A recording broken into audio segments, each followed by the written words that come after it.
कश्मीर के मुख्यमंत्री उमर अब्दुल्ला साहब और राज्यसभा में विपक्ष के उपनेता रविशंकर प्रसाद जी, हमारे विशिष्ट अतिथि, हमारे मुख्य वक्ता, बहुत बहुत स्वागत, अभिनंदन भारतीय छात्र संसद के इस मंच से। प्रोफेसर डॉक्टर WN गड़े, आपका भी बहुत बहुत स्वागत, और यवतमाल से विधायक नीलेश पार्वेकर जी, आपका स्वागत। Politics don't hate, be a part of it. राजनीति से नफरत न करें, उसका हिस्सा बने। मैं गुजारिश करूंगी विश्वनाथ कराड़ जी से, राहुल कराड़ जी से कि हमारे विशिष्ट अतिथियों का स्वागत करें। भारत अपनी आँख का तारा, तन मन धन से भी है प्यारा। लोकतंत्र है इसकी गरिमा, इसका रक्षण ध्येय। हमारे साथ भाजपा के वरिष्ठ नेता और राज्यसभा में विपक्ष के उपनेता माननीय रविशंकर प्रसाद जी मौजूद हैं। हम उनका भी हार्दिक स्वागत करते हैं, अभिनंदन करते हैं।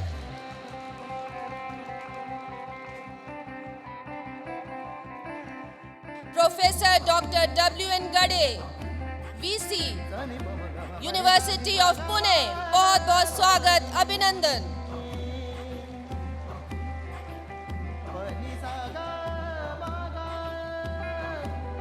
यवतमाल से विधायक माननीय नीलेश पार्वेकर जी, हम आपका भी यहाँ स्वागत और अभिनंदन करते हैं।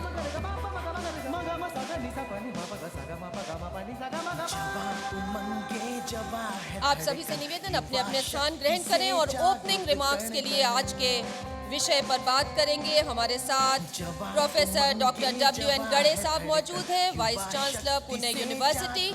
उनसे मैं निवेदन करूंगी कि कृपया आए और हमें संबोधित करें। माननीय गड़े साहब। The Honorable Chief Minister of Jammu and Kashmir, Sri Prasad Sahab, Deputy Leader of Bharatiya Janata Party in the Parliament, Rajya Sabha, Sri Vishwanath Ji Karad, Sri Mangesh Karad, the other dignitaries on the dais. I consider it as a matter of honor and privilege to be here to express my views on these very important topics of the Students' Parliament. Being a Vice Chancellor, I understand it how important it is. I have been a student of Jawaharlal Nehru University, New Delhi. I know what is the role of students in the politics is. Because the way Students' Union in this country is run, people should learn it from the model that exists in the Jawaharlal Nehru University. The Students' Union of Jawaharlal Nehru University is not conducting its election under any authority, but the election commission in the Jawaharlal Nehru University for the Students' Union election, the election commission itself is formed by the students, and the students conduct their election. It has been going there for the last 40 years without any problem. It has been most successful. And the student union has been taking up issues, most socially relevant issues, academic issues, and the way these people are elected to the students' union is not using any money or muscle power, but their intellectual capabilities. I have been a member of the Students' Union of Jawaharlal Nehru University. When I was a student, I was also a member of the Academic Council of Jawaharlal Nehru University, the only university where students are the members of Academic Council, that is the Jawaharlal Nehru University Students' Union. And every time somebody, if he has to get elected, he has to debate it at intellectual level, then only that person gets elected. There is no other criteria. And the way the Students' Union leaders have performed themselves after they have come out of the university system, many of them have become the national leaders. Sitaram Yechuri was my colleague in the Students' Union. And whether it is Prakash Karath, Devi Prasad Tripathi, Digvijay Singh, who was a railway minister earlier, so many people, they have proved what the students' power is. So my point is, if the students' union are promoted like that, and if the students take part in the politics, they can do wonders.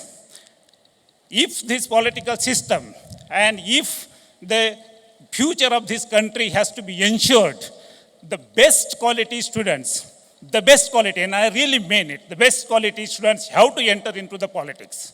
And they have to take up the responsibility of running this country in the future.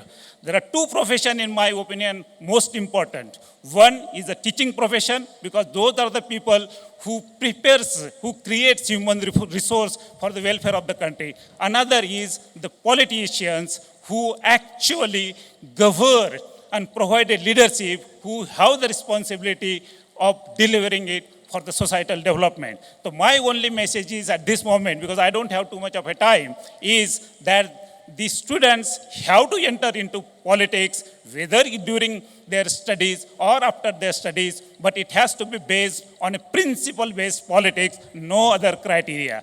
Many times people think that why should I enter into politics? It's a dirty game. That's not the correct. If you feel that it is a dirty, you have to change it. And that responsibility lies with the young students. Therefore, at this moment, I will say that the students who really believe in the democracy, who feels that the country has to go in a different manner, they have to come up and take up the responsibility. And thank you very much for providing me an opportunity. बहुत बहुत धन्यवाद गडे साहब। हम यहाँ से छात्र नेताओं को भी प्रोत्साहित करते हैं कि वो आएं और आज के विषय पर अपनी राय रखें।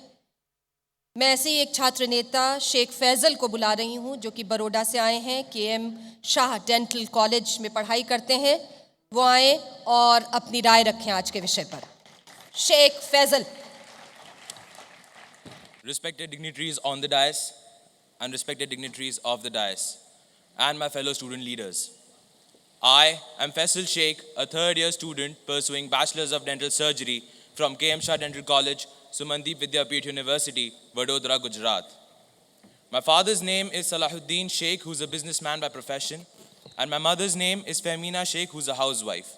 Introduced my parents up front because whatever I am today is due to God's grace and because of my parents. Ladies and gentlemen, I'll lend a warm welcome to all of you present here today. Politics, राजनीति, जब हम ये लफ्ज़ सुनते हैं तो हमारे जहन में सिर्फ और सिर्फ नेगेटिव व्यूज आते हैं.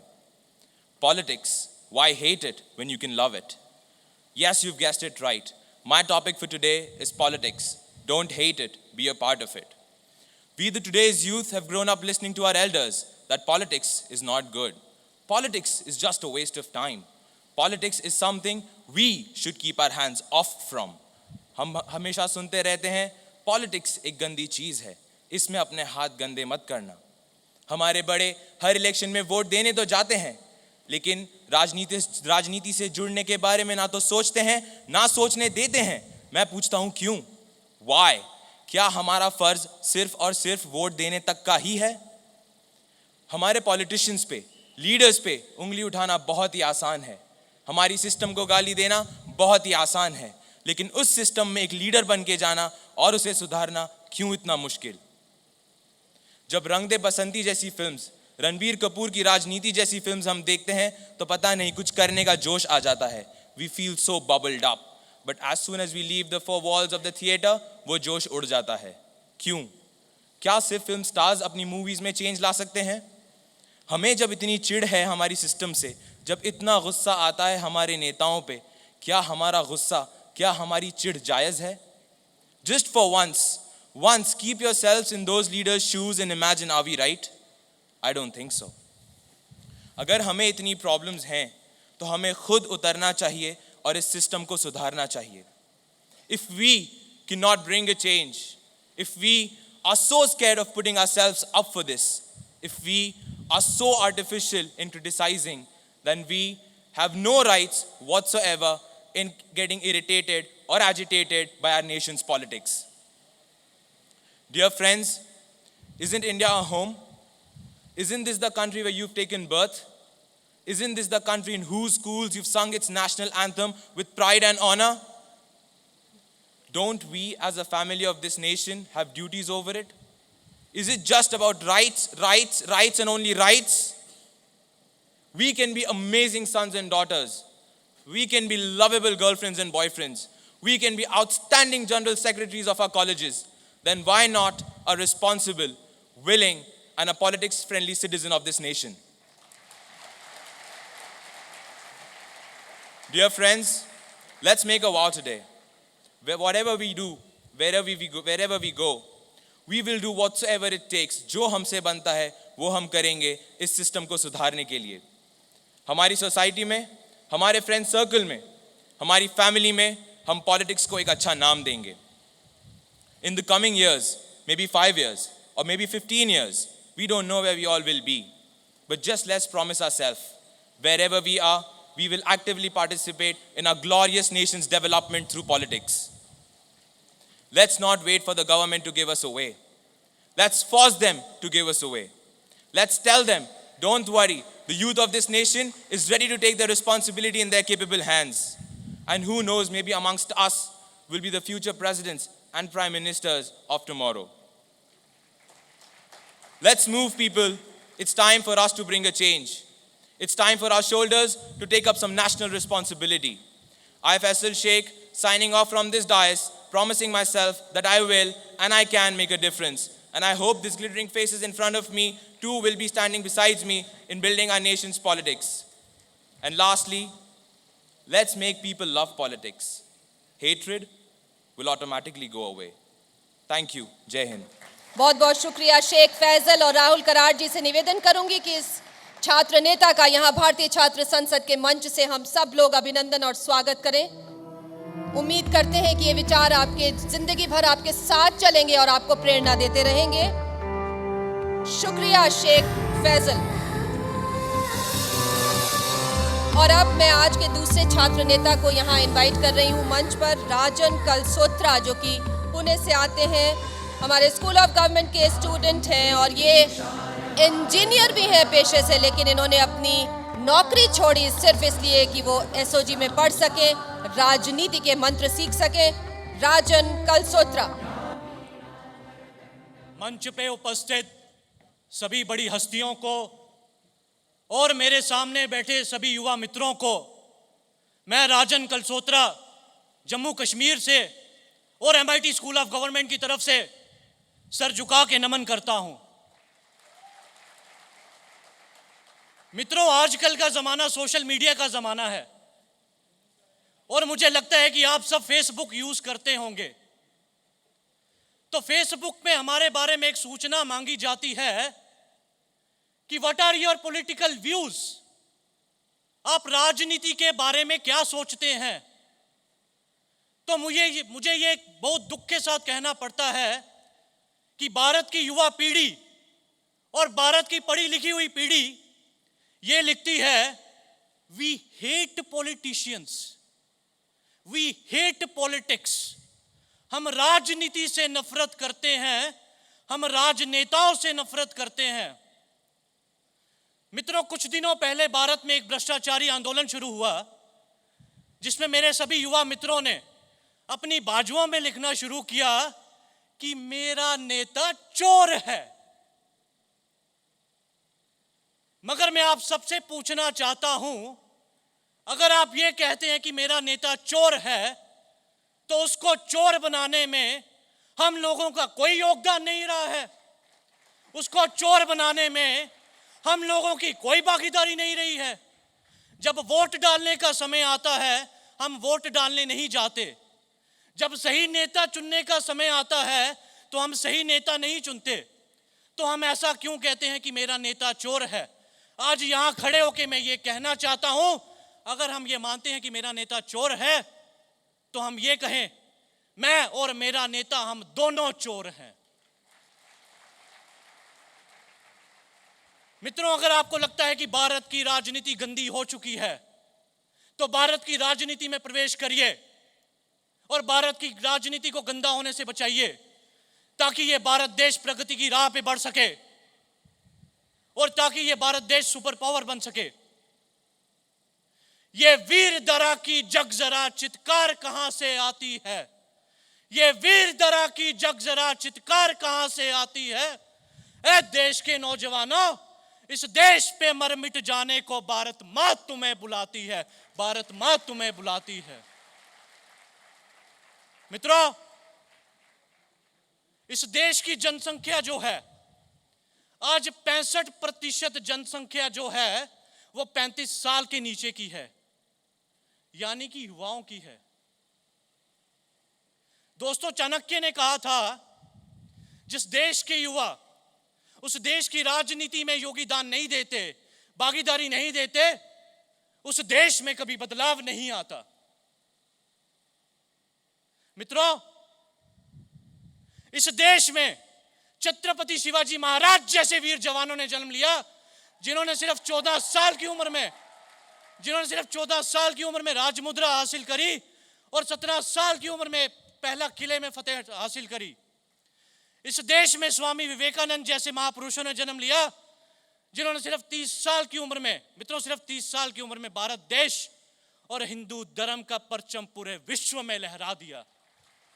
इस देश में भगत सिंह जैसे नौजवानों ने जन्म लिया, जिन्होंने सिर्फ 24 साल की उम्र में, मित्रों, 24 साल की उम्र में अपने आप को फांसी के तख्ते पर लटका दिया, ताकि ये देश आजाद हो सके, हम आजाद हो सकें।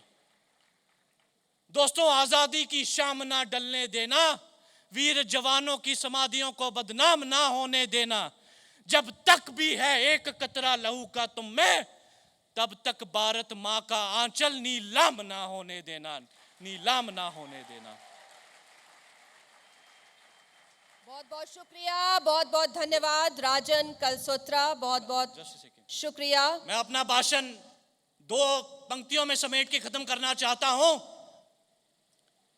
कि या तो भारत के इतिहास में पन्ना जोड़ दो, या तो भारत के इतिहास में पन्ना जोड़ दो, नहीं तो फिर अपने आप को भारत मां का लाल कहना छोड़ दो, लाल कहना। क्या बात है, बहुत बढ़िया बात है। शुक्रिया दोस्तों, आपने मुझे सुना और मुझे सराहा, उसके लिए धन्यवाद।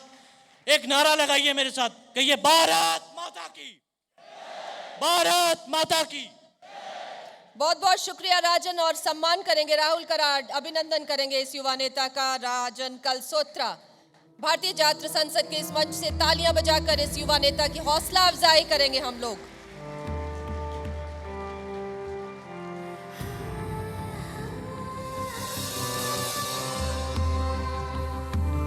स्कूल ऑफ गवर्नमेंट के स्टूडेंट राजन कलसोत्रा, पेशे से इंजीनियर, लेकिन राजनीति में पदार्पण करने की इच्छा। बहुत बहुत धन्यवाद। और अब आदर्श युवा विधायक का पुरस्कार, हम आपकी जानकारी के लिए बता दें कि इस साल से हमने भारतीय छात्र संसद के मंच से आदर्श युवा विधायक पुरस्कार की शुरुआत की है। ये उन विधायकों को दिया जाता है जो हमारे आदर्श हैं, और हम चाहते हैं कि वो हमारे युवाओं का भी आदर्श बने।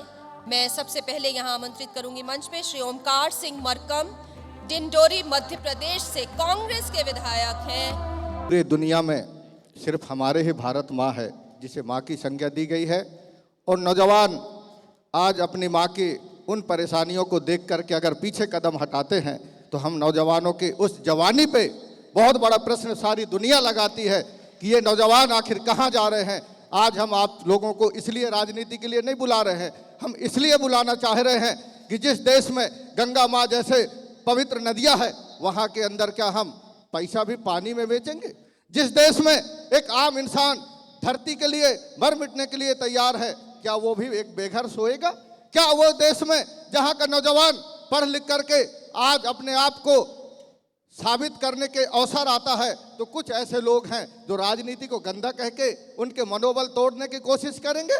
मैं पूछना चाहता हूं उन महान शहीदों ने जिन्होंने अपने हक की मांग करते समय उनको, दोस्तों, ये भारतीय संसद, युवा संसद नहीं मिलता था, देश की कानून नहीं मिलता था, उनको अंग्रेजों की गोलियां मिलते थे, और उन्होंने उसकी परवाह नहीं करके इस देश की स्वतंत्रता पर आगे आए हैं। हमारे नौजवानों को मुझे यही कहना है, जिस माँ ने हमें जन्म दिया है वो भारत माँ है, और इस भारत माँ के लिए युवाओं को राजनीति से दूर करने की बात करने वालों को, उनको ही राजनीति से दूर कर दिया जाए, और ये हमारी देश हमारी है, और इस भारत माँ के लिए हमारा जीवन समर्पित है। यही शुक्रिया ओमकार सिंह जी, आपके इस वक्तव्य को हमारे युवा जरूर याद रखेंगे। आदर्श युवा विधायक का दूसरा पुरस्कार हम प्रदान करने के लिए आमंत्रित कर रहे हैं मंच पर अमन कुमार वर्मा, अमन कुमार जी, जो कि पीरपाथी बिहार से एक यंग एमएलए हैं। बहुत बहुत मित्रों, समय अभाव है, इसलिए मैं ज़्यादा कुछ न बोलते हुए मैं इतना जरूर कहूँगा कि राष्ट्रपिता महात्मा गांधी का कथन था, पाप से घृणा करो, पापी से नहीं। तो हम निश्चित तौर पर कहेंगे युवा भाइयों से कि राजनीति अच्छी चीज है। आप गंदे राजनेता से घृणा कीजिए, राजनीति से नहीं। आप राजनीति में आए गरीबी अमीरी का चिंता किए बगैर, आप निश्चित तौर पर इसमें कदम रखें। आपका कदम निश्चित तौर पे चूमेगी। ज्यादा ना कुछ कहते हुए एक बार पुनः विनोबा भावे का एक कथन कहेंगे, शक से शक बढ़ता है, विश्वास से विश्वास।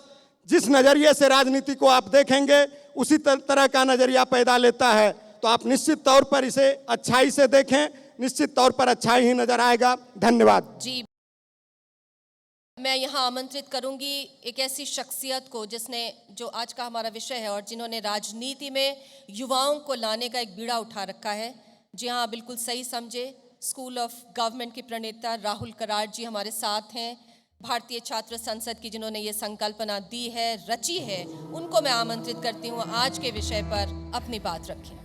Thank you, Neelam ji. I will just take a minute. My dear student leaders, this particular topic when we chose, like, you know, as you all are aware that the basic motto of this Bharatiya Chhatra Sansad, that we want the youth to join politics. While conceiving this idea, people said, Rahul, what are you doing? This is a utopian thought. You say you want to create Anna Hazare, you say you want to create Kejriwal, you say you want to create some other activist. But what are you talking that the politics में अच्छे युवा आने चाहिए? ये संभव नहीं है इस तरीके से। तो मुझे खुशी है कि जिस तरीके का रिस्पांस 2011 में मिला, मैं मानता हूं कि अन्ना हजारे जी, केजरीवाल जी सोशल मूवमेंट्स के माध्यम से उनकी भी लोकतंत्र में ज़रूरत है, बट एक अच्छा सशक्त देश बनाने के लिए अपना लोकतंत्र का ढांचा मजबूत होना चाहिए। पढ़े लिखे लोग राजनीति में आने चाहिए। पढ़े लिखे लोग, हम सब मोमबत्तियाँ लेके रास्ते पे जाते हैं बट वोटिंग में पार्टिसिपेट नहीं करते। तो उस भूमिका से भारतीय छात्र संसद का निर्माण है। ग्रास रूट से लेके सब प्रांतों से, सब एरिया से, सब डाइवर्स फील्ड से। कई बार ऐसा भी लगता है, साइंस एंड टेक्नोलॉजी वाला आदमी बोलता है कि मेरा क्या राजनीति से वास्ता है, वोटिंग के लिए भी नहीं जाऊंगा, बाकी भी क्षेत्र में नहीं जाऊंगा। तो मुझे ऐसे लगता है कि हर कोई सेक्टर के लोगों को ऐसे लगता है कि राजनीति चलाने का जो काम है वो ब्यूरोक्रेट्स, पॉलिटिशियंस और बाकी सब लोगों का है, हम तो बस ठीक है। तो इस तरीके से, और राजनीति के प्रति देखने की हर फिल्मों में और बाकी सभी day to day news media में भी हम पढ़ते हैं कि राजनीति कितनी गंदी है, राजनीति में भ्रष्ट लोग हैं। मैं कहता हूं कि भ्रष्ट लोग ज़रूर है, मैं मानता हूं, बट सभी लोग भ्रष्ट है ऐसा मानना गलत है। तो यही मेरा यहाँ पे आप सब लोगों को मैसेज है। तो please listen this session very very carefully. Honourable chief minister Omar Abdullah ji, honourable Shri Ravishankar Prasad ji, they have specially taken time and they have come. I think I will hand over to Neelam ji. Thank you so much. और आप हमारे आज के मुख्य वक्ता, जिन्हें हम रोज TV पर देखते हैं, जिनके तर्कों का जवाब, जिनके सवालों का जवाब सत्ताधारियों के पास नहीं होता। जी हाँ, रविशंकर प्रसाद जी, राज्यसभा में विपक्ष के उपनेता, जाने माने भारतीय जनता पार्टी नेता, उन्हें आमंत्रित करूंगी, पर उससे पहले उनके व्यक्तित्व और कृतित्व पर आइए देख लेते हैं ये छोटी सी film.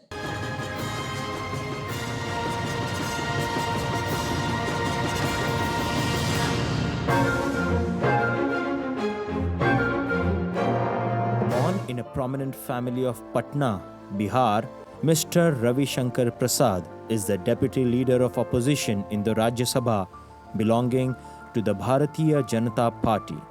He is also distinguished senior advocate in the Supreme Court of India. He has been elected to the Rajya Sabha for the third term from his native home state, Bihar. He is also one of the most popular faces on television and is a favorite of different news channels for political discussions. He was the Minister of Information and Broadcasting in the NDA government, during which time he initiated reforms in the radio, television and animation sectors. He established Goa as the location of the International Film Festival of India. It's an honor to welcome the high-profile advocate, Mr. Ravi Shankar Prasad, to the third Bharatiya Chhatra Sansad. और अब तालियों की गड़गड़ाहट बढ़ा दीजिए।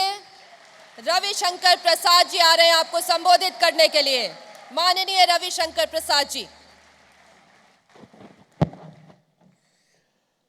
My good friend and the very distinguished Chief Minister of Jammu and Kashmir, Omar Abdullah, Shri Karad, my very young friends present here, Namaste. I'm very excited. A member of Indian Parliament is talking to the student parliament. Rahul Karad was after me for the last 3 years to come and address all of you. Because of my preoccupations, I could not come earlier, but the loss was mine. Today, when I stand here, my young friends, let me salute your enthusiasm, your energy, and your courage.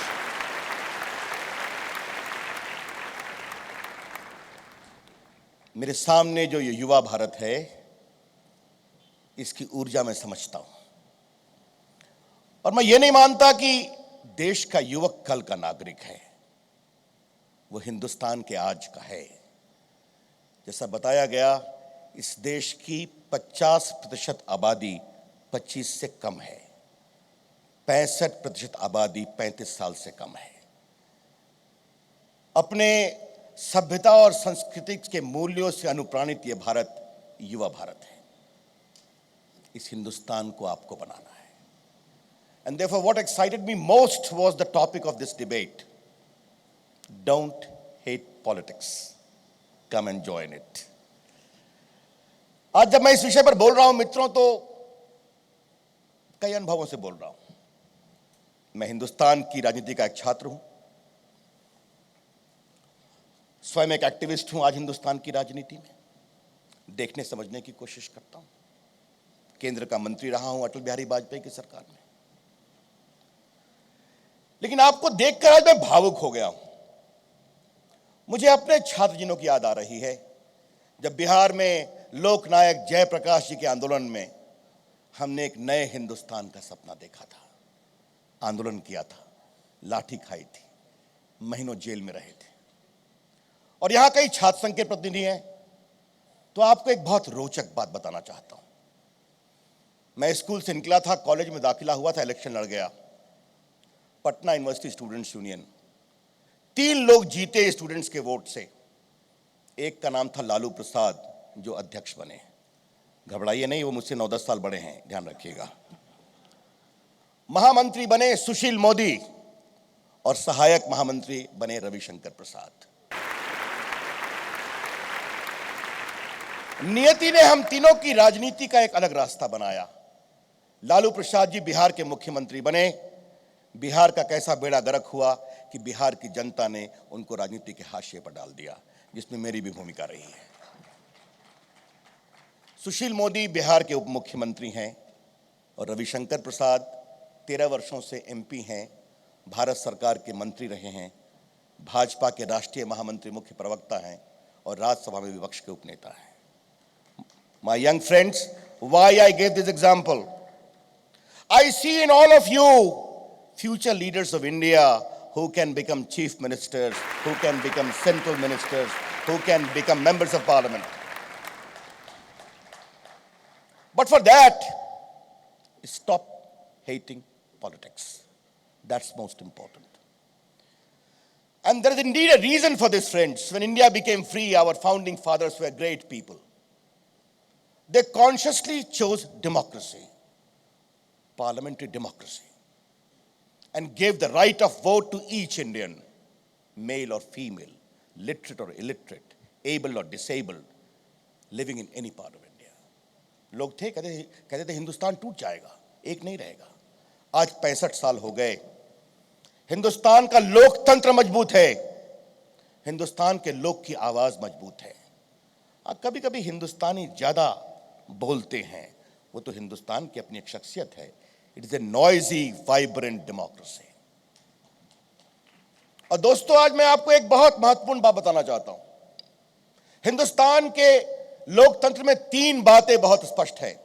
Number 1, Hindustan में अब कोई military कू नहीं होगा। Number 2, 70 में इंदिरा गांधी ने emergency लगाई, लोगों को जेलों में बंद किया, प्रेस फ्रीडम, ह्यूमन फ्रीडम को रोका। 77 में जनता ने उनको हरा दिया। अब कोई नेता इमरजेंसी लगाने की धृष्टता नहीं करेगा। नंबर 3, हिंदुस्तान का एक अदना सा इंसान जानता है कि वो अपने वोट से हिंदुस्तान की बड़ी सी बड़ी शख्सियत को हरा सकता है, बड़ी से बड़ी पॉलिटिकल पार्टी को हरा सकता है, दिल्ली हो या महाराष्ट्र हो या पुणे हो या पटना हो। ये हिंदुस्तान का एक आईन बना है। Are you willing to accept that India will be governed by democracy, by political parties, by political process, by elections? And as Churchill said, democracy may be the worst form of government, but the best available, which the human mind has thought for itself. दोस्तों, ये जो नया हिंदुस्तान है, इसको समझने की जरूरत है। हाँ ठीक है, करप्शन है, लैक ऑफ गुड गवर्नेंस है, देश की सिक्योरिटी के इश्यूज हैं, but how democracy responds, you also need to understand. There was a political party in Tamil Nadu which thought that we will give colored television to each and every voter, give them cable connections. They took the colored TV, took the cable connection, saw what happened in 2G Ghotala, and threw that party lock, stock and barrel in elections. That has happened. There is media in this country. Great watchdog. There are 245 registered news channels in India, 24 hours, out of which 129 you see every day in different languages. The problem is, at times the anchors speak more, and you must be seeing Ravi Shankar Prasad trying to tell anchors, hey, keep quiet, let me also speak something. It's good. We have got courts in India, PIL, we have got the parliament, we have got the print media. It is all a great source of accountability. This is the larger issue, friends. Yes, I know there is extremism. Yes, I know there is nationalism. Yes, I know there is threat of national security. But democracy will give the answer, because democracy will tell the people of India, please be more accountable. And friends, when I saw that in Delhi, so many young friends are sitting here, वो नौजवान बच्चे राजपथ पे चले आए, लाठी खा रहे हैं, अश्रु गैस खा रहे हैं, दिल्ली के उस दिसंबर की ठंडक में पानी के फुहारे खा रहे हैं, क्योंकि वो हिंदुस्तान के राज करने वालों को कह रहे हैं, संभलो, हिंदुस्तान की नारी की सुरक्षा हिंदुस्तान की सबसे महत्व की है। I see the great resurgence of India, friends. That is what the India I see. Yes, we politicians have committed wrongs. Many politicians have shamed the country. But it is important to change it. जब मैं जाता हूं America की universities में, बच्चे मिलते हैं, I want to become a senator. जब मैं जाता हूं लंदन, तो वहां यूनिवर्सिटी में बच्चे मिलते हैं, I want to become a member of parliament. मैं चाहता हूं ये स्वर हिंदुस्तान के यूनिवर्सिटी के कैंपस में भी सुनाई पड़ना चाहिए। मैं पॉलिटिक्स में जाना चाहता हूं, आगे बढ़ना चाहता हूं, लेकिन आपको मेहनत करनी पड़ेगी, बहुत मेहनत करनी पड़ेगी। आज जो मैं देश में यहां पहुंचा हूं, इसके पीछे मेरी 35 साल की मेहनत है, क्योंकि मेरी पार्टी में एक छोटा कार्यकर्ता भी सबसे बड़े पद पर पहुंचने की हिम्मत रख सकता है। यह बदलाव होगा देश में, और होना चाहिए। पहले था कि सिर्फ जात के माध्यम से जीतेंगे, आप देख रहे हैं देश बदल रहा है। जो अच्छा काम करते हैं मुख्यमंत्री, जनता उनको जिताती है, जो खराब काम करते हैं उनको हराती है। कई बार एक्सीडेंट भी होता है। मैं मानता हूं कि अटल बिहारी वाजपेयी की सरकार ने 2000 में बहुत अच्छा काम किया था। कुछ हमसे गलती हुई, हम हार गए। मैं पूरा विश्वास है जनता हमें आगे रास्ता देगी, यही तो लोकतंत्र में होता है। लेकिन आज मैं आपसे ये नहीं कहने आया हूं किस पार्टी में आप जाइए, that is your call, that is your decision, but enjoy, have a commitment, have an aspiration to have a stake in the politics of India. मेरे दोस्तों, मुझे अंत में आपसे एक बात कहनी है। इस देश के लोकतंत्र को आपकी ऊर्जा, आपके उमंग और आपके आशा के खाद की जरूरत है। The country needs your energy, vision and dynamism to enliven and energize democracy. मैं ये क्यों कह रहा हूं मित्रों? मेरे कहने का भाव बहुत सीधा है, जो मैं अंतिम बात कहना चाहता हूं। मैं जीवन में बहुत ही आशावादी व्यक्ति हूं। I am a chronic eternal optimist. और मुझे पूरा विश्वास है कि हमारे अपने जीवन में हिंदुस्तान दुनिया की सबसे बड़ी ताकत बनेगा। Economic power, military power and also a spiritual power to guide the world. That is the destiny of India. अगर वो हिंदुस्तान की डेस्टिनी है तो उस हिंदुस्तान की डेस्टिनी में आशा जगाने के लिए आपके योगदान की जरूरत है, आपके विजन की जरूरत है, आपके उमंग की जरूरत है, आपकी ऊर्जा की जरूरत है। आज आपकी उस बड़ी ऊर्जा का मैं आह्वान करने आया हूं, ये कहने के लिए, come on, don't hate politics, join it, become an active member of it, try to make the best out of it, try to change it, because certainly India deserves better. Thank you, नमस्कार।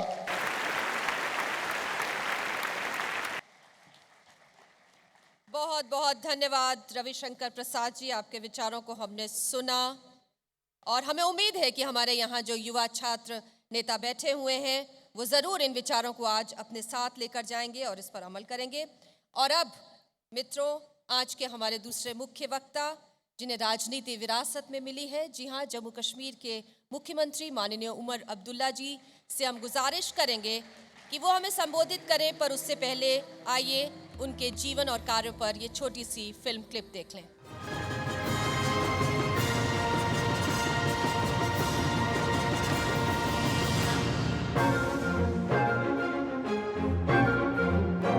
A member of parliament at 28, India's Minister of State at 29, the president of his party at 34, and now the youngest Chief Minister of Jammu and Kashmir at 38.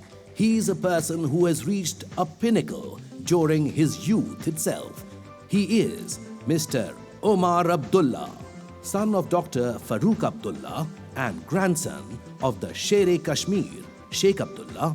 Omar Abdullah made a passionate speech in support of the nuclear deal, stating, "I am a Muslim and I am an Indian, and I see no distinction between the two." As Chief Minister of one of the most troubled states in the Indian Republic, Omar Abdullah lives a life on edge, where his every utterance, every action is scrutinized minutely by friends and foes alike. Omar Abdullah is making sincere efforts to rid his state from strife and offer a life of peace and harmony to its citizens. It is an honor to welcome this great son of India, Omar Abdullah, to the 3rd Bharatiya Chhatra Sansad. बहुत बहुत स्वागत, अभिनंदन और सत्कार के साथ जम्मू कश्मीर के मुख्यमंत्री माननीय उमर अब्दुल्ला जी। मेरे दोस्त, राज्यसभा के मेंबर जनाब रविशंकर प्रसाद साहब, यहाँ पे स्टेज पे बैठे हुए रियासत मुल्क के मुख्तलिफ कोनों से आए हुए ऑनरेबल MLA हजरात, MIT के फाउंडर जनाब डॉक्टर करात साहब, इंडियन स्टूडेंट्स पार्लियामेंट के कन्वीनर जनाब राहुल कराट साहब, पुणे यूनिवर्सिटी के वाइस चांसलर, यहाँ पे आए हुए मोअज़्ज़ज़ ख़वातीन व हज़रात और मुल्क के मुख्तलिफ कोनों से आए हुए स्टूडेंट पार्लियामेंटेरियंस, मेरे तरफ से आप सबको आदाब और अस्सलाम वालेकुम। आज मैं ज़रूर ये अपने लिए इस्तेमाल कर सकता हूँ, देर आए दुरुस्त आए, क्योंकि पिछले 2 जो इंडियन स्टूडेंट्स पार्लियामेंट यहाँ पे ऑर्गेनाइज़ किए गए थे, उनमें राहुल ने मुझे बुलाने की सख्त कोशिश की, लेकिन मुख्तलिफ़ वजूहात के बुनियाद पे मैं यहाँ आ नहीं पाया। आज आखिरकार मैं अपने आप को आप सबके दरमियान पाता हूँ और इसके लिए अपने आप को खुशकिस्मत समझता हूँ, क्योंकि बहुत कम ऐसे मौके मिलते हैं जब हम जैसे लोग जो मुल्क के एक दूर दराज कोने में रहने वाले लोग हैं, हमें इस तरह मुल्क के बाकी कोनों से आए हुए बच्चों, स्टूडेंट्स को इस तरह आपसे रूबरू होने का जो है मौका हासिल होता है। सियासत, उससे नफ़रत ना करें, उसमें शामिल हो जाइए। यही आज का जो विषय है, आज का जो टॉपिक है, वो हमें दिया गया है। और सियासत से नफ़रत करना बहुत आसान है।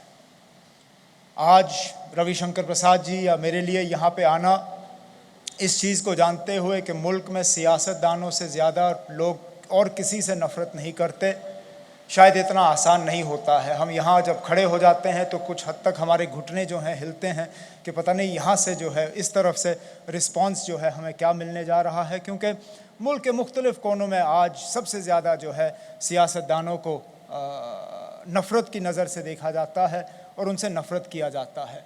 ये सही है कि बीच में एक ऐसी हवा चली और लोगों ने कहना शुरू किया मेरा नेता चोर है। इस चीज़ को जानते हुए कि शायद हर नेता चोर नहीं है, लेकिन एक ही ब्रश से जो है सब पे रंग लगा और कहा गया कि हर नेता जो है वो चोर है। बदकिस्मती से हर पेशे में गलत लोग शामिल हो जाते हैं, चाहे वो बिज़नेस हो, चाहे स्पोर्ट हो, चाहे एजुकेशन हो, चाहे पॉलिटिक्स हो, जिस भी पेशे को आप देखें उसमें गलत लोग शामिल हो जाते हैं। लेकिन सियासत में से गलत लोगों को निकालना शायद सबसे ज़्यादा आसान है बाकी पेशों के मुकाबले। आज के दिन में आपसे अगर मैं पूछूं कि आप किसी गलत बिजनेस करने वाले आदमी को उस बिजनेस से निकाल सकते हो या नहीं, आपका जवाब नहीं होगा। अगर आप किसी खेल या किसी खिलाड़ी को गलत करते हुए पाते हो, क्या आप उस खेल से उस खिलाड़ी को अलग कर सकते हो? शायद नहीं। लेकिन सियासत में किसी सियासतदान को गलत करते हो अगर आप पाते हो तो उनको निकालना मुश्किल नहीं है, सिर्फ थोड़ा वक्त लगेगा।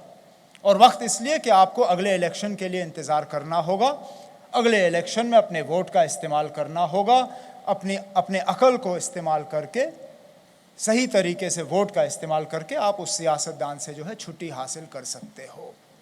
तो सियासतदानों से नफ़रत मत करिए, गलत सियासतदानों पर नज़र रखिए और फिर अपने वोटों का इस्तेमाल करिए, उनकी छुट्टी करिए और उनको यहाँ से बाहर निकाल दीजिए। क्योंकि सही कहा एक अमरीकी जो सेक्रेटरी ऑफ स्टेट थे, उन्होंने कहा कि 90% of politicians earn a bad name for the other 10%। शायद अब मैं ये कह नहीं सकता हूँ कि क्या 90% सियासतदान जो हैं गलत हैं और सिर्फ 10 ही सही हैं, लेकिन वो मैं आप पे छोड़ता हूँ, वो फैसला आपको करना होगा। लेकिन ताकत आपके हाथ में है, ताकत हमारे हाथ में नहीं है। हम लाख कोशिश करें, ये जो बार बार कहा जाता है कि मुझे सियासत विरासत में मिली, बिल्कुल सियासत में एंट्री मुझे विरासत में मिली है, लेकिन जिन ओहदों में पे मैं अपने आप को पाता हूँ या जिन ओहदों पे मैंने अपने आप को पाया है, वो ओहदे मुझे विरासत में नहीं मिले। उसमें तो लोगों ने अपने वोटों का इस्तेमाल किया, लोगों ने मुझे जितवाया, लोगों ने मुझे हराया। मैं उन सियासतदानों में से नहीं हूं जिन्होंने इलेक्शन में हार का सामना नहीं किया है। 2002 में मैंने अपने आप को गांदरबल के लोगों के सामने पेश किया, मैंने अपने आप को इस काबिल समझा कि वो मुझे एमएलए के तौर पे चुनेंगे और अपनी नुमाइंदगी करने का एक मौका देंगे। मैंने अपने पार्टी के तरफ से अपने आप को वज़ीर आला की कुर्सी के लिए काबिल समझा और लोगों के सामने अपने आप को पेश किया। लोगों ने मुझे नाकाबिल समझा, लोगों ने न मुझे एमएलए बनाया, न मेरी पार्टी को इस हद तक रखा कि हम हुकूमत बनाएं। तो अगर मुझे विरासत में मिलनी थी ये चीज़ें, तो मैं इलेक्शन कभी हारता नहीं, मैं बार बार जीतता जाता, मुझे काम करने की ज़रूरत नहीं पड़ती। राजे महाराजों की तरह मैं अपने तख्त पे बैठा रहता, अपने महल में बैठता और कहता मुझे कुछ करने की ज़रूरत नहीं है, मैं तो ज़िंदगी भर यहाँ पे हूँ, जाने के बाद जो है फिर देखी जाएगी। लेकिन सियासत में ताकत जो है कुर्सी में नहीं है। कुर्सी में हम आपके हाथ की ताकत को जो है इस्तेमाल करते हैं। अब वो हम तक है कि हम उस ताकत को सही इस्तेमाल करें या गलत इस्तेमाल करें। और अगर हम गलत इस्तेमाल करते हैं तो हमें हटाने का भी ताकत जो है आप लोग रखते हैं। तो इसलिए मैं कहता हूं कि सियासत से नफरत मत करें। सियासतदान जो गलत करते हैं उनसे नफरत करिए और उनको हटाने का जो है आप अपने आप से वादा करें। और ये वादा सिर्फ जब कोई घटना घटती है या जब कोई हादसा होता है तो हम निकल के मोमबत्ती जलाते हैं। चलिए मोमबत्ती ठीक है, मोमबत्ती से थोड़ी बहुत हमें उस वक्त रोशनी मिलती है, लेकिन माफ़ करिएगा, सियासतदान मोमबत्तियों से नहीं डरते, नहीं डरते हैं। बदकिस्मती से हमारे मुल्क के सियासतदानों में ये बात घुसी हुई है कि लोगों का गुस्सा जो है वो सोडा बॉटल या कोका कोला के कैन जैसा है। आप इसको हिलाएं, हिलाने के बाद खोलें तो थोड़ी देर के लिए फट जाता है, लेकिन फटने के बाद जो रहता है उसमें कोई गैस होता नहीं है, फुस होता है, खाली होता है। और हमारे सियासतदानों को ये लगता है कि आप लोग भी सोडा बॉटल की तरह हो। थोड़ी देर हम आपको हिलाएंगे, हिलाने के बाद जब हम आपको खोलेंगे तो आपका गैस थोड़ा निकल जाएगा। गैस निकलने के बाद जो है आप चुप हो जाओगे और जो काम जो है बाकी वैसा चलता रहेगा। आप लोगों ने साबित करना है कि आप लोग सोडा बॉटल नहीं हो, आप लोग कोका कोला के कैन नहीं हो। अगर हम जैसे सियासतदान आपको हिलाते रहे तो आप हिल के चुप नहीं हो जाओगे, उल्टा आप हमें हिला के हमें चुप करा दोगे। ये आप लोग तय कर लीजिए, क्योंकि ताकत आपके हाथ में है, ताकत हमारे हाथ में नहीं है। और मैं बार बार इस चीज़ पे आ जाता हूं, अगर आप एक बेहतर मुल्क चाहते हैं, अगर आप एक बेहतर मुस्तकबिल चाहते हैं, तो वो बाहर से नहीं होगा, वो अंदर से होगा। और बेशक आप में से हर कोई जो है एमएलए नहीं बनेगा, आप में से हर कोई मेंबर पार्लियामेंट नहीं बनेगा, आप में से हर कोई वजीर आला या वजीर आज़म जो है नहीं बनेगा, लेकिन आप हर कोई जो है सियासत में शामिल हो सकते हो, अपनी आवाज़ बुलंद कर सकते हो। आप ये तय कर सकते हो कि आप खामोश नहीं बैठोगे और आपकी खामोशी नहीं सुनी जाएगी, आपकी आवाज़ सुनी जाएगी। और उसका तरीका ये है कि आप लोग बाहर निकल के सियासत में हिस्सा ले, चाहे छोटे पैमाने पे। शुरुआत बेशक आप अपने कॉलेज और यूनिवर्सिटी में करें, लेकिन सबसे बड़ी ताकत जो है आपके वोट में है। और बदकिस्मती से उस वोट का इस्तेमाल नहीं होता। अक्सर हम देखते हैं कि गांव के लोग जो हैं ज़्यादातर जमहूरियत में भरोसा करते हैं, अपनी आवाज़ को बुलंद करते हैं। शहर के लोग ज़्यादातर जो इकोनॉमिकली बेटर ऑफ हों या नौजवान पीढ़ी के जो हैं, वो अपने वोट का इस्तेमाल नहीं करते। वो वक्तन फवक्तन अपनी आवाज़ ज़रूर बुलंद करते हैं, लेकिन जब फैसला करने का मौका आता है तो बाहर नहीं आते। और इसका अगर आपको सबूत चाहिए तो देख लीजिए, अन्ना हज़ारे साहब ने आंदोलन चलाया, कितने सारे लोग उसमें शामिल हुए, कितने लोग दिल्ली में वहाँ गए, रामलीला मैदान में उसमें हिस्सा लिया, बाकी जगहों में गए उसमें हिस्सा लिया।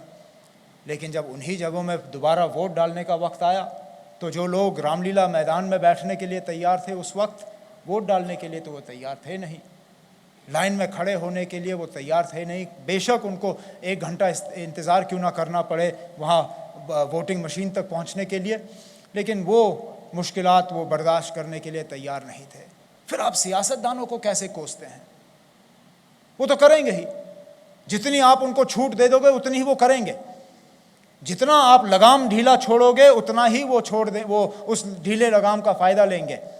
लगाम आपके हाथ में है, आप कस के रखिए। सियासतदानों को कसूरवार मत ठहराइए, क्योंकि आखिरकार हम इंसान हैं, हम खुदा के भेजे हुए फरिश्ते नहीं हैं। आप हमें जितनी गलती करने की इजाज़त देंगे उतनी गलती हम करेंगे, उतनी गलती हमसे होगी। लेकिन जितना आप हमें टाइट रखेंगे, जितना आप हमारा लगाम कस के रखेंगे, जितना आप हमारी गलतियों को सज़ा देंगे, उतना ही सियासत और जो पॉलिटिक्स और जो पॉलिटिशियंस हैं वो बेहतर हो जाएगा। और इसलिए जो टॉपिक आज राहुल और उनके साथियों ने रखा है, बिल्कुल एक बेहतरीन टॉपिक रखा है, क्योंकि आज के मौके पे एक फैशन बन गया है पॉलिटिक्स को हेट करना। पॉलिटिक्स को हेट करना जवाब नहीं है। The answer does not lie in hating politics. The answer lies in educating ourselves. The answer lies in recognizing the power that we have and then using that power. I'll end with a quotation from a famous American president, President Roosevelt, who said that democracy cannot succeed unless those who express their choice are prepared to choose wisely. The real safeguard of democracy is education. तालीम में ही जमहूरियत को जो है, जमहूरियत का जो ताकत है वो तालीम में है। और बड़ी अच्छी बात है कि एक सांसद जो है, छात्रों की जो है एक सांसद यहाँ पे रखी गई है, क्योंकि अगर ये बात सही है तो असली ताकत आप लोगों में है, क्योंकि तालीम याफ्ता लोग आप हो, तालीम हासिल आप कर रहे हो। आप लोग सही फैसला करें, आप लोग सही फैसले जब करेंगे तो जमहूरियत जो है उसको आप बचा पाओगे, जमहूरियत आप बचा पाओगे, मुल्क को बचा पाओगे। मुल्क आप लोगों ने बचाया तो एक बेहतर कल जो है हम अपने तमाम भारत निवासियों के लिए जो है तैयार कर पाएंगे। मुझे राहुल आपने मौका दिया और आप सबों ने मेरी बात को इस तरह सुना, इसके लिए बहुत बहुत शुक्रिया। जय हिंद। बहुत बहुत धन्यवाद। और अब दोनों मुख्य वक्ताओं से हम गुजारिश करेंगे कि कृपया इधर पोडियम पर आएं और 2 सवाल दोनों से अलग अलग। पोडियम नंबर 5 से श्रेया कुमार हमारे साथ हैं, मुंबई महाराष्ट्र से। नमस्ते। सियासत की जंजीरों से डर लगता है, लगाम कसने से हाथ के छिल जाने का डर लगता है। सर, हमने रिसेंटली सुना था कि आप एक यूनिवर्सिटी में गए थे और अपने युवा पीढ़ी से बात की थी अपने स्टूडेंट्स विंग को और बढ़ावा देने के लिए। तो मैं जानना चाहती हूँ कि कश्मीर की युवा पीढ़ी में इतना आक्रोश क्यों है कि वो आके खुद से सियासत की लगाम को क्यों नहीं छीनते? आपकी पार्टी क्या कर रही है? What are the steps that you guys are taking? I want to know that. Unfortunately, I'm not sure I understand your question fully. You want to know what steps we are taking to reach out to the youth of Jammu and Kashmir? Yes. Right. Okay. I think you must understand that unlike almost all of you, the youth of Jammu and Kashmir, and particularly the youth of Kashmir, your generation, has grown up in darkness. They have grown up under the shadow of a gun. They have grown up in an environment where they did not know if they would even have a tomorrow. Forget about whether that tomorrow would have light or not. Even today, we are struggling to deal with the remnants of the militancy that we have faced for the last 20 to 22 years. Even today, I mean, it's easy to hate politicians, but even today, politicians are being targeted for their beliefs. As I was sitting on the dais, I got a message that one of our sarpanches has been killed in a brutal attack in the Kashmir Valley. So it's very easy to ignore what the valley and what the people of Kashmir have gone through. And it is easy to understand, given the circumstances, why there is that anger, why there is that passion. Because A, they want to see an end to this darkness. They want to see a better tomorrow. They want to see Jammu and Kashmir with the same opportunities that you have. They want to see a Jammu and Kashmir where tomorrow Infosys, where tomorrow Wipro, where tomorrow TCS, where tomorrow companies like that will come and invest, where job opportunities will be created within Jammu and Kashmir and they won't have to travel outside the state for better jobs. They want to see a state that is at par with the rest of the country, and they don't see it as yet. They see a state that is still struggling with violence, that is emerging out of that darkness but hasn't emerged fully. And that is why there are those remnants of anger. And at the end of the day, they recognize, where perhaps some of you are unwilling to recognize, that there is a political issue in Jammu and Kashmir. There is a political issue in Jammu and Kashmir that needs resolution. And they want that resolution to take place. And until that resolution takes place, there will be anger amongst them. And that anger will have to be addressed. It's a fact and we have to live with it. Thank you so much, sir. अगला सवाल podium number 6 से स्पिता day, जो कि आती हैं waste Bengal Kolkata से, अपना सवाल करेंगी। नमस्कार Maharashtra. Hello sir. Yes, go ahead. First step towards being a part of politics is casting our vote, which we cannot afford often as physical presence is compulsory there.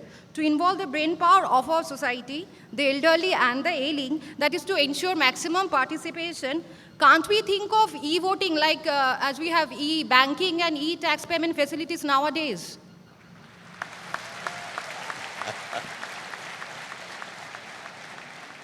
Well, that's a very exciting question. I am sure the Election Commission will take notice of it.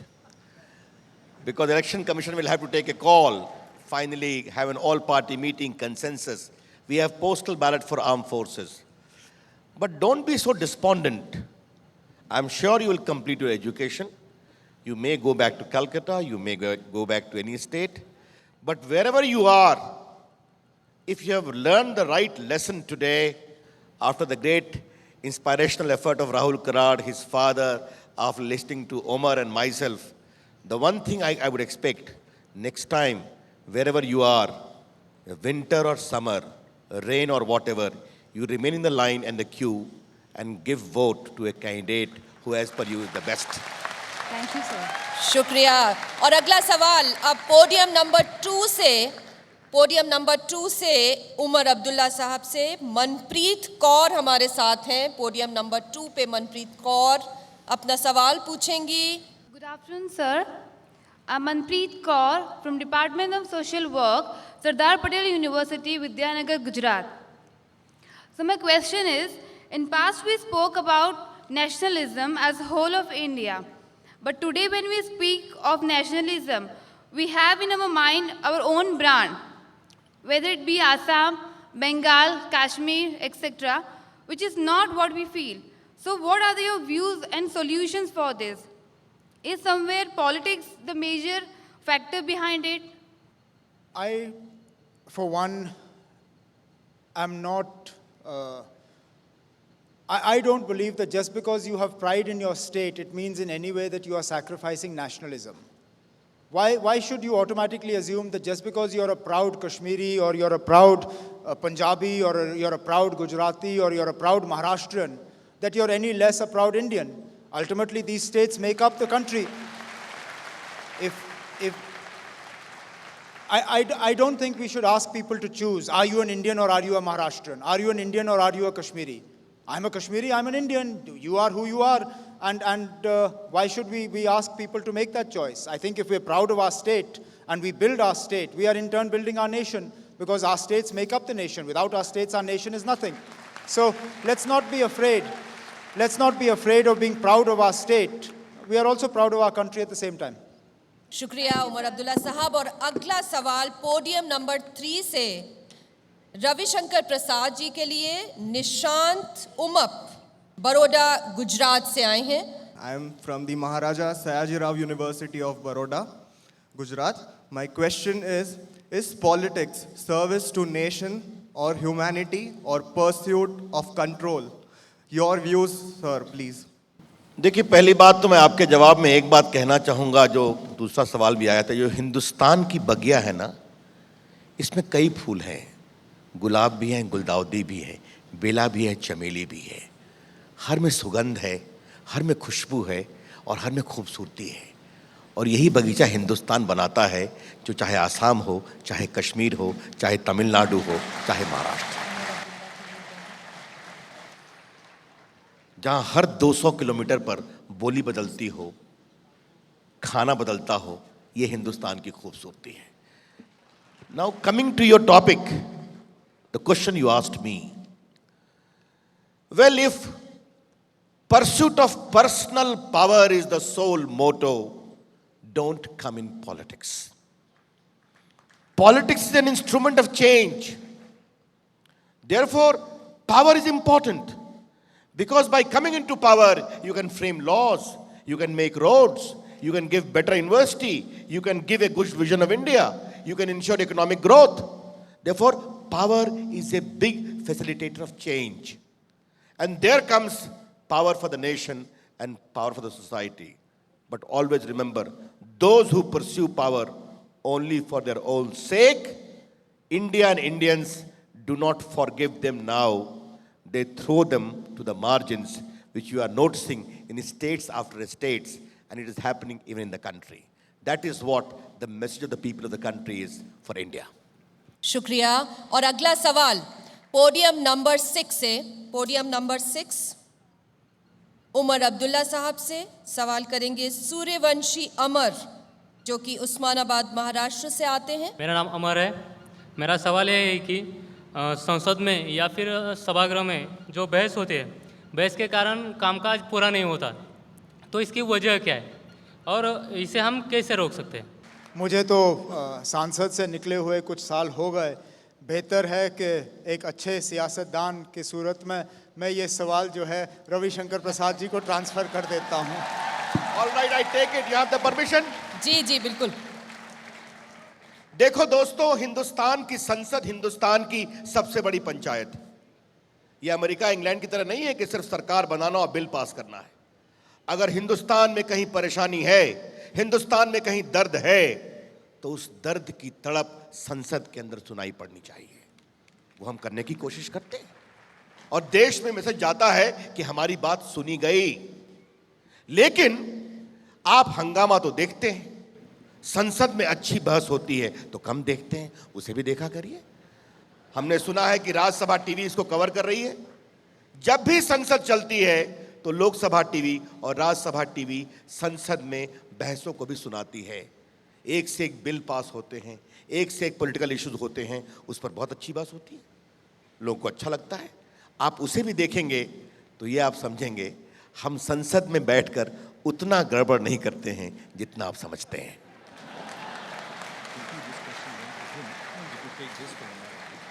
और अब अगला सवाल podium number 2 से चिराग शर्मा, इस तरफ podium number 2 Ravishankar Prasad जी से एक उसको आप सवाल। डिफ्लेक्ट करिए उमर जी के लिए ताकि कॉम्पनसेट हो। उनसे आएंगे सर, पहले एक आपसे सवाल सुन लीजिए जी। पोडियम नंबर 2 से जी सवाल करिए अपना रविशंकर प्रसाद जी से। Hello sir. Thank you. Hello sir, मैं ये पूछना चाहता हूँ कि एक साइड हमें मोटिवेशन मिलता है to join the politics, but from the other side we are losing our belief in politics, so how can we judge these things? Please share. देखिए, निराश तो आप हर जगह होते हैं, उतार चढ़ाव तो हर जगह आते हैं। आप आईएएस बनना चाहते हैं तो क्या तुरंत आईएएस बन जाते हैं क्या? आप एमआईटी में पढ़ने आते हैं, अच्छी यूनिवर्सिटी है, टॉप इंजीनियर बनना चाहते हैं, कोशिश करते हैं, तो कोशिश तो करना पड़ेगा। मैं आपसे एक सवाल करूं जो अमर ने अपने भाषण में कहा था। इस देश की आबादी 120 करोड़ है, 750 मेंबर्स ऑफ पार्लियामेंट हैं, लगभग 5000 एमएलए की सीट है और लगभग 15000 मेयर, जिला परिषद के चेयरमैन व पंचायत समिति के चेयरमैन की सीट है। हिंदुस्तान की आबादी कितनी है? 120 करोड़। तो क्या मतलब है? अगर वो 20,000 जगह आपको नहीं मिलेगी तो आप पॉलिटिक्स में नहीं आएंगे, ये नहीं ठीक है।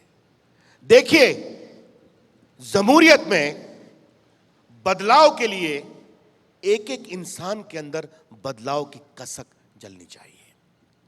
और मैं आपसे यह कहना चाहता हूं कि अगर आपको ओवरनाइट सक्सेस चाहिए, please don't come in politics. संघर्ष करिए, संयम रखिए, मेहनत करिए, लोगों में भरोसा जीतिए। ठीक है, उमर जी को विरासत में पॉलिटिक्स मिली, उनको मेहनत करनी पड़ी। मैंने पटना से काम शुरू किया था, आपको नहीं नहीं नहीं नहीं, डोंट मिसअंडरस्टैंड। उन्होंने एक्सप्लेन किया, वो हारे भी, वो जीते भी, जगह बनानी पड़ी। मैंने पटना में काम शुरू किया था विद्यार्थी परिषद में, पहले कॉलेज में करता था, फिर महानगर में करता था, फिर विभाग में करता था, फिर प्रदेश में आया, फिर देश में आया, फिर देश में काम किया, आज मेरी जगह बनी है। इसके पीछे 35 साल की मेहनत है। Therefore, it is very important, have patience, hard work, because remember one thing, in politics also there is no shortcut, but if you have the talent, if you have the commitment, you will get the reward. Thank you sir. शुक्रिया शुक्रिया। और अब अगला सवाल उमर अब्दुल्ला साहब के लिए है, पोडियम नंबर 6 से, इधर से podium number 6 right hand side पर दीपांशु हमारे साथ हैं, चेन्नई तमिलनाडु से अपना सवाल करेंगे। Deepanshu. Well, a very good afternoon, sir. I'm Dipanshu here from Chennai, graduating BTech from M&M Jain Engineering College. Sir, in this, people hate politics because they believe that politics is a dirty game which used to be once called as intellectual games. If in this present undemocratic scenario is the reason, then what is the solution? No, I'm not sure how you can categorize this present scenario as an undemocratic scenario, because it isn't. The only time India had a brief flirtation with an undemocratic scenario was when emergency was imposed. Other than that, India has had an unblemished record of democracy. All states have had elections. The union has had elections. Right down to the third tier at the grassroots level, there are elections. So I'm not sure whether you can actually categorize this phase as an undemocratic phase. This is perhaps the most vibrant phase of our democracy as we're passing through right now. And if anything, if you see the recent turnouts in elections in various states, the percentage of people participating in democracy is going up. Whether it was Himachal or Gujarat recently, other states before that, the average turnout in elections is rising, it's not going down, which means more and more people are taking a participatory role in democracy rather than just taking an observer status. एक आखिरी सवाल और उमर साहब से, podium number 3 से, podium number 3 इस तरफ, राजेंद्र हमारे साथ हैं जो कि अहमदनगर महाराष्ट्र से आते हैं, स्टूडेंट हमारे सवाल करेंगे। राजेंद्र उमर नमस्कार अब्दुल्ला सर, से। myself Rajendra Dilip Kachre and I am Indian. Very good. Keep it up. I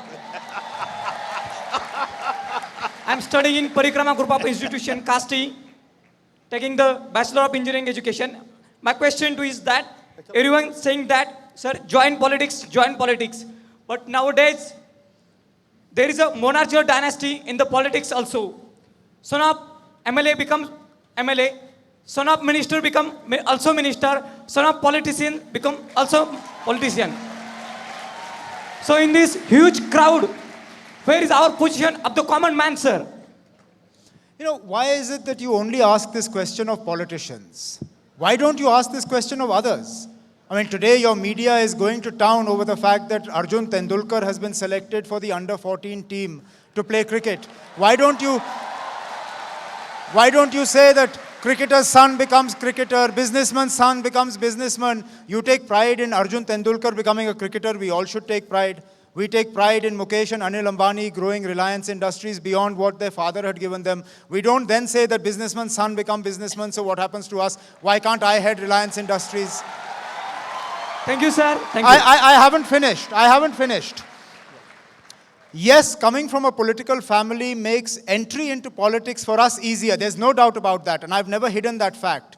But if you go by the statistics that Ravi Shankar Prasad ji laid out in terms of the number of members of parliament, the number of MLAs, the numbers of mayors, they are not all positions occupied by people from families. They are people who work their way up from the grassroots. So while unfortunately people like myself get more than our fair share of media attention, it's not as if all the politicians in this country belong to political families. So don't go by this assumption. Make an entry. And I'm also not saying that everybody has to join politics. That is not the solution. If everybody runs towards politics, we'll have an even bigger mess than we have now. All I'm saying is don't hate politicians. Don't hate politics. Use the power that you have to make a change. You don't have to be an active politician to make a change. Just be a part of democracy. Use your vote. That's all you have to do. Thank you, sir. Ravi ji भी कुछ कहना चाह रहे हैं। जी रवि जी। मैं सिर्फ अपने एक 2-3 वाक्य ऐड करूंगा जो उमर अब्दुल्ला ने बताया। मेरे नौजवान दोस्त, हिंदुस्तान को बदलने में अभी भी ऐसे लाखों लोग लगे हुए हैं जो गुमनाम हैं, 2500 वर्षों से काम कर रहे हैं, हिंदुस्तान के बदलाव का काम कर रहे हैं। वो MLA MP नहीं बनना चाहते, लेकिन उनके दिल में कसक है हिंदुस्तान को बदलने की। आपके दिल में है तो पॉलिटिक्स में आइए, MLA MP बनिए, कोशिश करिए, बन गए अच्छी बात है। लेकिन जो बात आज मैं अंत में कहना चाहता हूं, become the agent of change for changing India by becoming a part of democracy. That is important. एक बात जरूर कहूंगा, जो राहुल यहां पर स्कूल ऑफ गवर्नेंस चलाते हैं, तो उसमें लोग जा रहे हैं, सीखना चाहिए। अगर उचित लगती है हमारी पार्टी तो बीजेपी में आइए, उचित लगती है कांग्रेस पार्टी, वहां जाइए। अगर कुछ कश्मीर के बच्चे हैं, उनको अच्छा लगता है कि उमर के साथ जाना है तो वहां जाइए, लेकिन ट्रेंड होकर जाइए। आजकल एक अजीब बात है कि इंजीनियर के लिए ट्रेनिंग है, डॉक्टर के लिए ट्रेनिंग है, वकील के लिए ट्रेनिंग है, IAS IPS के लिए इतना पढ़ने के बाद भी प्रोबेशन बनना जरूरी होता है, लेकिन नेता बनने के लिए कोई ट्रेनिंग नहीं है। ये ठीक नहीं है। देश को जानना जरूरी है, देश के कानून, देश की संसद, देश का संविधान। और मुझे बहुत खुशी है कि राहुल कड़ार स्कूल ऑफ गवर्नेंस में आपसे सिखा रहे हैं। Keep it up, my good luck to you. अब कंक्लूडिंग रिमार्क्स के लिए मैं यवतमाल से विधायक श्री नीलेश पार्वेकर जी से अनुरोध करूंगी कि वो आए और समापन भाषण करें। तीसरे भारतीय छात्र सांसद में पधारने के लिए आप सभी को मैं नमस्कार करता हूँ। Honourable Shri Omar Abdullah ji, dynamic chief minister of Jammu Kashmir, honourable Shri Ravishankar Prasad ji, member of parliament and spokesperson, present on the dais the legendary Dr. Vishwanath ji Karad, my colleague MLAs Onkar Markam ji, Aman Kumar ji, Vice Chancellor of Pune University, Professor Khade ji, and also the person who has conceptualized the Bharatiya Chhatra Sansad and provided a democratic platform to students from all over the different parts of the country. Mangesh Karad ji, other dignitaries on the dais, and all my dear friends who have come across from the country. As you are aware, today's topic is politics. Don't hate, be a part of it. And I have been bestowed upon the responsibility to present the concluding remarks on this topic. Honorable Omar Abdullah ji and Honorable Ravi Shankar Prasad ji have presented their views on this subject. There may be a difference in perception of both the leaders, but both of them have advocated the participation of youth in politics. Don't be a spectator in politics and critic of politics. You know, the youth is full of vigor, spontaneity and anger. We are a younger nation of having 65% population below the age of 35 years. As we perceive to become number in the world, the youth of this country will have to take the bull by its horns. Unless the nation pulsate the energy of its people, it cannot progress. Indian youth is making waves in practically all the spheres of life and making their presence felt. Then the million-dollar question is, why not in politics? I strongly feel if the youth of this country take up politics as a profession rather than the post or quest for power, he or she will make the difference, or he can make a commendable contribution in the nation building. There are many examples of first generation youth who have made the mark in politics. People talk about corruption in politics, lack of ethics, values and moral. I feel this is a very subjective. All these are the content of an individual. If the people who honor good values come in politics, he or she can surely bring change and ethics, moral values and transparency in the political scenario. In absence of these, the persons with low self-esteem and moral will continuously keep on damaging politics. I invoke you to join politics and practice what you preach. Friends, politics is one place where you can bring about a visible progress in the nation building. Rather than criticizing politics, be a part of politics and bring about the change that you aspire for the country. Stop carrying this attitude. Gandhi ji फिर से पैदा होना चाहिए इस देश को सुधारने के लिए, लेकिन पड़ोसी के घर में। धन्यवाद। जय हिंद, जय महाराष्ट्र। बहुत बहुत शुक्रिया नीलेश जी, और इसके साथ ही हमारा ये सेशन हम यहीं ख़त्म करते हैं।